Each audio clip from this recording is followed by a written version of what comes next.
Hello and welcome. I'm Gail Martin, and today we're going to visit some of my favorite cemeteries.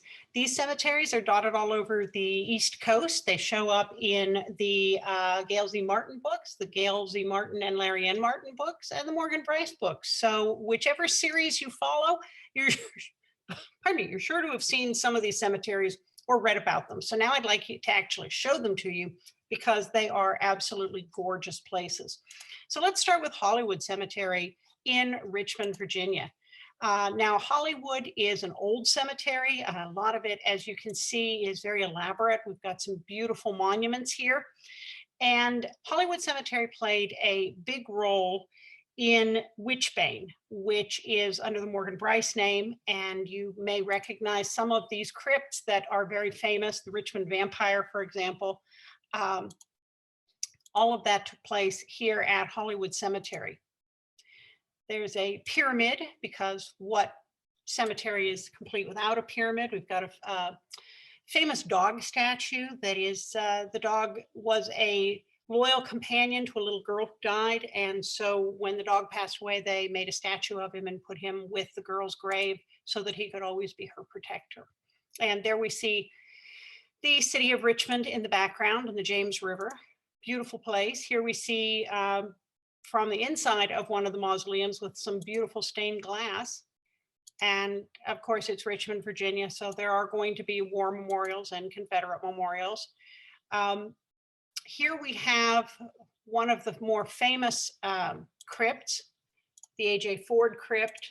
That factors into some of the Richmond vampire legend. Now, if you don't remember the Richmond vampire, that is a story that arises out of a real train tragedy. In the Churchill Tunnel, a train was, there was a tunnel collapse on a train. They were only able to get a couple of the crew out. The rest of the crew were buried alive. And some of the crew that did escape the cave-in were badly burned from the boiler that exploded. Hence the story of the vampire. People said they saw a person with no skin running from the tunnel. That morphed into a vampire story. It was just some very unfortunate railroad worker who was not a vampire at all, just in the wrong place at the wrong time. Now here we go in Magnolia Cemetery. You've seen this in several of the Deadly Curiosities books. Again, another very old, very beautiful cemetery in Charleston, South Carolina. And you can see all the beautiful live oaks, the Spanish moss. If this doesn't look like a Gothic Southern cemetery, I don't know what does. And again, you've got another pyramid because all the good cemeteries have them. Some really interesting monuments here. And you can see the Victorian fascination with all kinds of symbolism. There you have the front of the pyramid. Receiving tomb, this is when the weather was inclement and they could not put bodies in the ground. Up north, that was more because the ground was frozen. Might have been because things were too wet or whatever. So you had to have a place to put them. And back in the day, this was the best you had. It was something of a cold storage, not so much in the summer, but still cooler than outside. And it was a place to park bodies before they had the ground ready to take them. Again, you can see it's just a beautiful place, particularly if you go in the spring when all the azaleas and the rhododendrons are blooming. Always a little creepy to see open doors on mausoleums. And you have some of the more interesting markers. There is a marsh and tributary of the Ashley River right alongside it. So, in fact, I think that is part of the Ashley River. So watch for crocodiles. They actually have signs. Bethany Cemetery is also in Charleston, and it is right across, literally across the street from Magnolia. This cemetery has a lot of Charleston's old Huguenot burials. So the German settlers who came very early in the city's history. And so a lot of the tombstones are in German. There you see another receiving tomb. It's another beautiful place. I have had very, very few odd encounters with something that might have been supernatural. One of the ones that I did have was at Bethany Cemetery, where I took a underused side road. I promise I was not somewhere I shouldn't have been. It was just a more of a maintenance road than a main road. And I had a very clear sense that something was telling me to get out. So I did. I don't mess with that stuff. But otherwise, it was a lovely cemetery. I don't take the pictures here. These are from Google Earth, so we get what they give us. But it hopefully gives you something of a sense for what we're talking about. Now, Colonial Park Cemetery is in Savannah, Georgia. Haven't written the Savannah books yet. There will be, that is the next book coming up in the Richmond series, which comes after The Devil You Know, the newest book in the series. And I have an idea for at least one spin-off book from that also happens in Savannah. So we'll see what happens there. But Colonial Park is the downtown cemetery. This is within the confines of the city of Savannah itself. And you can see there are some older crypts, kind of referred to as a bread oven crypt, I believe, where, and here they've stored some old tombstones that have been knocked over, tried to save parts of them. But you can see that odd lift in the crypt. So this isn't this isn't exactly a mausoleum, but it's not a below ground burial. And yet it's very different from some of the styles you see in, for example, New Orleans. No, I don't know who that person was off to the side there. I don't think I want to know. Again, I don't make the pictures, I just add them. And if you have looked at my pictures of Savannah that I've posted in continual, and you can search those by just keyword Savannah, you can see a lot more of the Colonial Park Cemetery and the next cemetery that I'll be taking you to with it, which is St. Bonaventure. Here you can see some of the tradition of leaving coins or a pebble on a gravestone to show that you were there. Again, this is an urban cemetery. You can see there are buildings all around it. Here we have a little closer look. Some of these are plaster and they're rounded. Some of them are brick and they're straight. So Savannah never disappoints, always very pretty. Bonaventure is a little bit out of the city of Savannah, a little bit on the little bit of a drive out. Again, you can see this is Southern Gothic as all get out. All the live oak, here you have war dead, some more monuments and mausoleums, some beautiful statuary. This was definitely a very Victorian cemetery in the era when they went all out with the monuments. And here somebody captured some pictures when the azaleas are blooming. Big on angels, don't blink.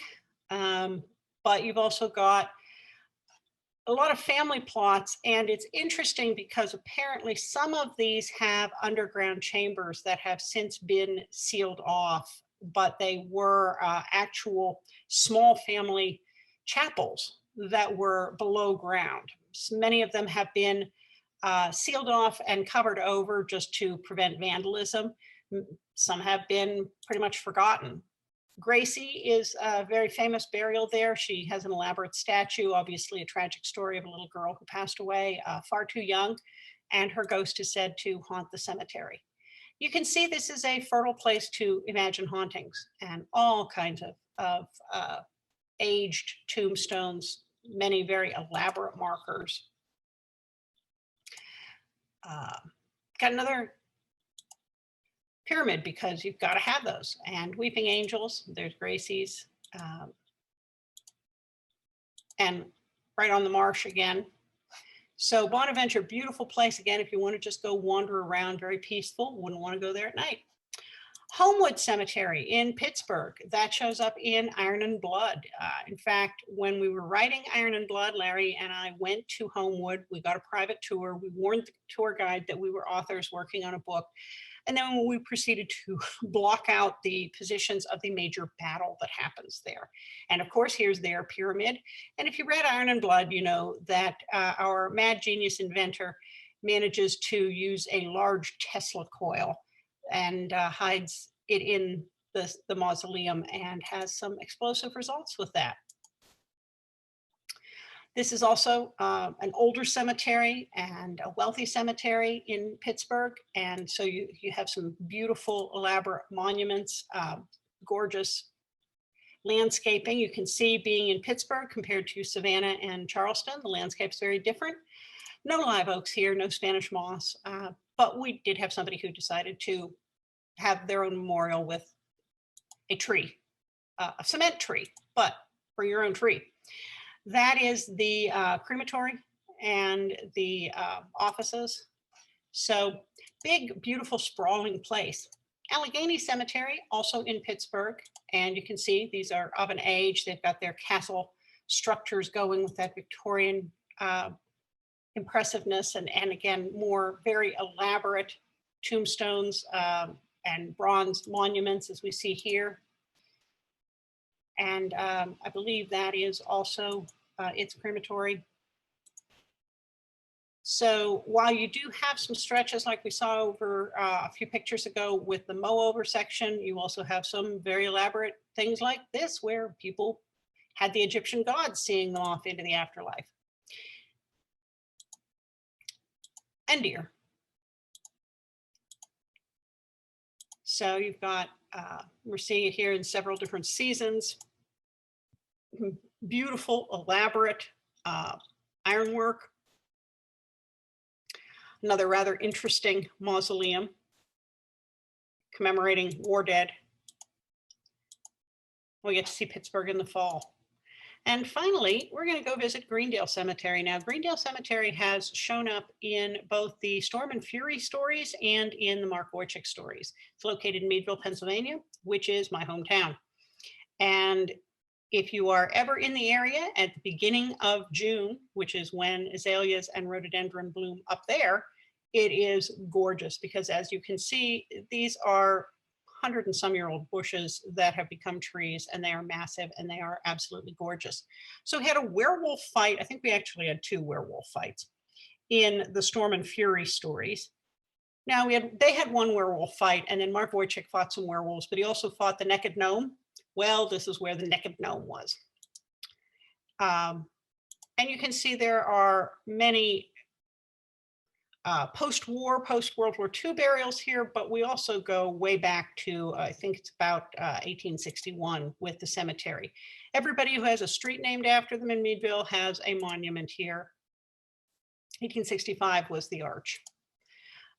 It is a very beautiful place. It is a nice place to just take a long walk. Very, very quiet, set apart, you get away from a lot of the sounds of traffic, such as they are in such a small town. There's also, while there are newer monuments, there's a whole stretch, as you can see here, some very old stones, some of which have trees growing over them. There's the arch. Here we have some, and that was their receiving room, by the way, which factored into one of the werewolf battles. That's the it used to be the receiving room. Now I think they use it as a garden tool shed. But you can see that the flowering trees are absolutely impressive. Look at that. Well, folks, that brings us to the end of the tour. Thank you very much for watching. I appreciate you staying with us and taking a look at where the books are set, and we'll see you online. Thanks for watching.